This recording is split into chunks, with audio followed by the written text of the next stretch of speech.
Hello everyone, Voodoo here. So there's a thing going around because Devourer is coming out that it's going to kill Havoc, because realistically speaking, when you look at a lot of melee specs that have range specs, the melee specs just don't get any play. So I'm like, I wonder if that's true. So what I did as a research scientist is I looked at the data. So today we're going to break it down, and if it's real that the actual thing of having a range spec makes the melee specs much less desirable. So we'll break that down.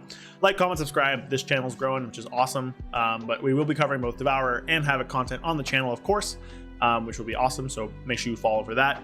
And then, of course, follow me on Twitch, where I stream like 3 to 4 to 5 times a week.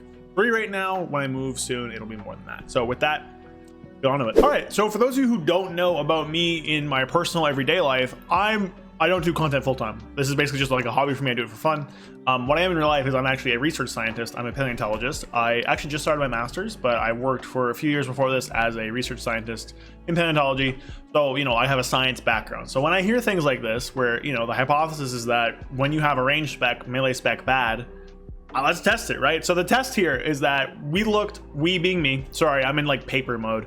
I looked at all the specs that share another DPS spec that's ranged. Now I have this up because it lists all the specs. Those are Feral and Balance, Enhancement and Elemental, and then Survival Hunter, and then both Beast Mastery and Marksmanship. So there's 3 examples of this in the game. Now I didn't look at specs that are like, Restoration's here, or if Druid also has Guardian Restoration, or Paladin technically has Protection and Holy, there's like Windwalker that has all 3. I didn't look at that. I looked specifically at DPS representation for DPS specs, which I guess I'll show you what I did. So those are the specs. So what I did, what you do before you here, is just for Mana Forge Omega. So this is a 95th percentile, range of 2 weeks for all the logs that have happened. And when we go down here, we see a few things. So you can sort this by parses first off. You can sort this by score as well, and then by max. Now I didn't use max. I don't think max, I don't know, it's not super representative. What I did is I looked at score just for a smaller, more manageable number. What score is a representation of basically how much damage the spec is doing.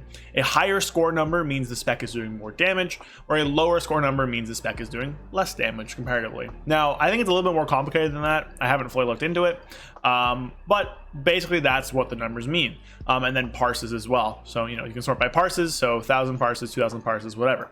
You can also sort this by what patch it is. So if we go back to a different raid here, let's go down to just Liberation of Undermine, for instance. Go to stats here, 95th percentile. You can sort this by patch. So we can go 11.1, 11.1.5, yada, yada, yada. So what I did is I went back through Warcraft logs. I looked at every single raid from Legion all the way up until the current War Within raid. Now what I didn't do is I didn't look at any of the smaller raids. So Trial of Valor, for instance, I skipped. And then in Battle for Azeroth, I skipped Crucible of Storm. So the smaller raids like that, not as many people did. And what I did is I took the first patch that the raid released on. So, Uldir was 8.0, took that. Well, that one I didn't, but we'll talk about that. Battle of Zarlord 8.1.5, I took that, and so on. So I took the very first raid, I took Mythic stats, and I took 95th percentile. I looked at all of those, and I took all the log numbers. I took the parse number and the data number and the score number to look at how many people were playing it and how good the spec was, and I made a table. So let's go look at my graphs and my tables. Okay, here's the science I did. Now I've never actually shown Excel. Oh no, what did I do? Okay, sorry. I've never shown Excel in a video before, so bear with me as we figure out a format here. But if we zoom in, this just looks like a bunch of numbers, which is fair. I have graphs, which we'll look at in a second. But what we're looking at here basically is the tabulated things of all the logs done and all the score for those logs. So if we look here, patch Emerald Nightmare 7.0, Nighthold 7.1.5, Tomb of Sargeras, you get it. I've color coded all the expansions. So this is Legion, this is BFA, Shadowlands, Dragonflight, War Within. Kind of makes sense there. And we have all the raids. In a few places I couldn't take the first instance. Uldir, for example, I couldn't take 8.1. 8.0, the data just was corrupted or something, it didn't work. And then in Aberrus as well, I couldn't take the very first one. So generally when that happened, I took the one with the most data in it, so we could just have the highest example. What I've done here is we have all the logs for Mythic, the score for those logs, for all the specs, Survival Hunter, BM Hunter, MM Hunter, both Shamans, Feral Druid, and Balanced Druid. So the big thing here is that I wanted to look at what the representation of the specs was compared to, some of the higher, ranking specs, I guess you could say, and then what that damage was. So I wanted to see, like, is this a damage thing? Like, when survival's high damage, would we see more representation of it? When survival's low damage, do we see less of it? So on and so forth. Just to get a bit of an understanding of how this works. Now, there's a lot of things that this doesn't take into account. It doesn't take into account more than just the first patch. It uses score, which is not a perfect representation of DPS. This does not look at heroic or below logs. It doesn't look at normal people playing, just at mythic, because I think that's, you know, what everyone's talking about here. And it also doesn't take into account the fact that, you know, Havoc is the melee spec right now, so you're adding something there. But we can touch on that. So let's look at graphs. I think it's easier to read than all this stuff. So to make these graphs, I split the tables out. We zoom in here. I split the tables out into logs and score so we can look at them. If we look down at play rate over time and damage score over time, there's a few things we want to look at. So this is Survival Hunter logs, is the dark blue. So Survival Hunter, generally speaking, is one of, if not the lowest ranked spec in the game. Just realistically speaking, the entire time it's had basically no play rate. I felt really bad making this chart. At one point there were 500 logs in Castle Nathria. The most is Sigil, Sepulture, the first one, just had 8,000, and this is when Survival Hunter was like the best spec in the game. So it makes you feel bad, right? Like if we look at the peak in SOFO 9.2 of the dark blue, which is right here, click Survival Hunter, right here. Oh, you can't even see, sorry. Right there, its peak. We go over here, Sigil the first one, or Sepulture the first one, Survival Hunter. It's like the best spec here, but not by a crazy amount to where people played it, I guess. If you look at Feral, which is this green line, again, its representation never really gets that high. It's highest probably at the initial start of Legion, and then probably in like a Mirrorsil. But if we look over here at Feral, which is this green line, its highest is then Molten Incarnates, Aberrus, and then like Nerebar Palace. We don't see that represented over here. Finally, is Enhancement Shaman. Now, Enhancement Shaman is a little weird. And if you look at play rate, it's pretty even with Elemental. Elemental is the purple here. Elemental is much higher during all of BFA, but then, you know, it gets pretty even. What changes in Castle Nathria here and starts this trend is that they added Wind Fury Totem, which started to push the play rate up. But then also, if you look over here, Enhancement Shaman was one of the best specs in the game for a very long time. Almost all of like mid Shadowlands onward, Enhancement Shaman was very, very strong. It brought a unique buff, and that pushed its play rate up. But as soon as we hit 11.0, when they added Sky Fury to Elemental, they reworked Elemental, we see Elemental actually shoots back up. And Elemental has historically been either equal to Enhancement Shaman or higher than Enhancement Shaman. So in both the Hunter, we didn't even talk about BM, by the way. BM is a fucking monolith. BM and MM are just like inassailable. They have so much play rate, and it doesn't really back up with their DPS values here. They're like fine DPS wise, but look at Naya. You know, its DPS was good, but it had almost 100,000 people logging it, which is insane. So Hunter, you know, you feel bad.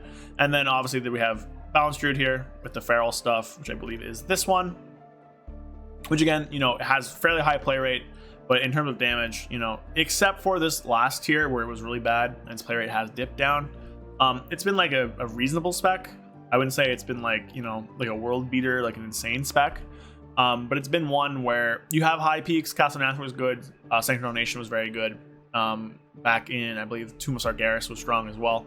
But again, like, Feral is also one of the lowest played specs. So what we see with this data, with these graphs, is that melee specs, oh, I'm blocking stuff again. Melee specs in general are less represented in the player base. Now, when they are represented in the player base, it's because they're like the most broken shit in the game.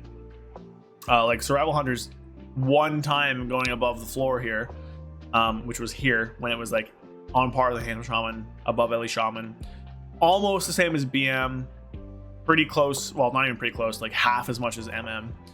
Was when it was, you know, at its peak, right? It was when it was at SOFO here, where it had a pretty good score. It had 85. It was more than any other Hunter spec, and it still wasn't the highest.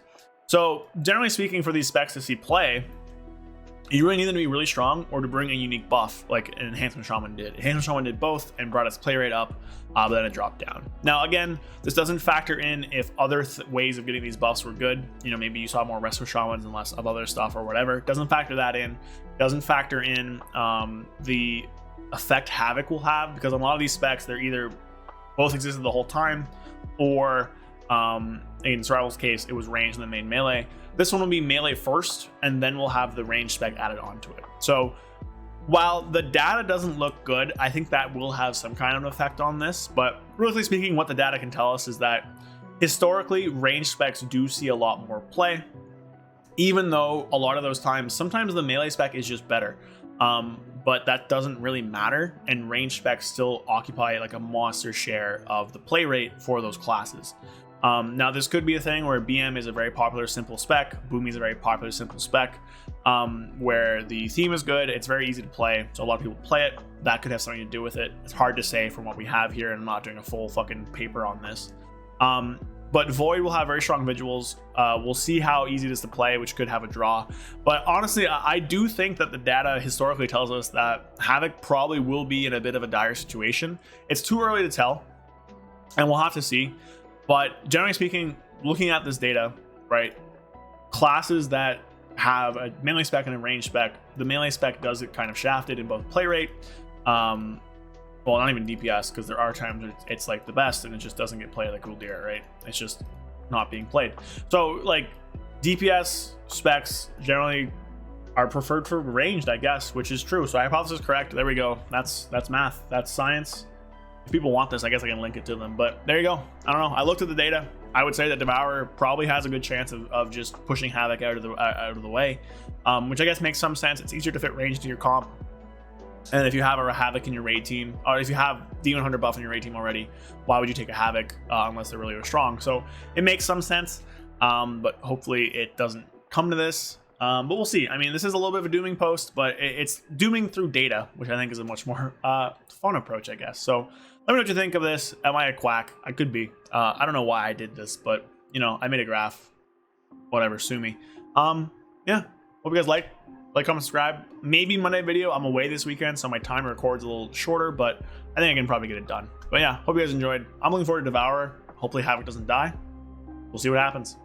A big thank you to all of my channel members. Thank you to Correlated, Alexander Trifonovich, Fear Redefined, Loose Change, Zooligan, Gabriel Correa, Magic Man 133, Falafadar, and Dark Terror. Again, a big thank you to everyone who watches my videos, but especially a big thank you for people who are helping support the channel. If you want to support the channel, become a channel member down below for a few perks.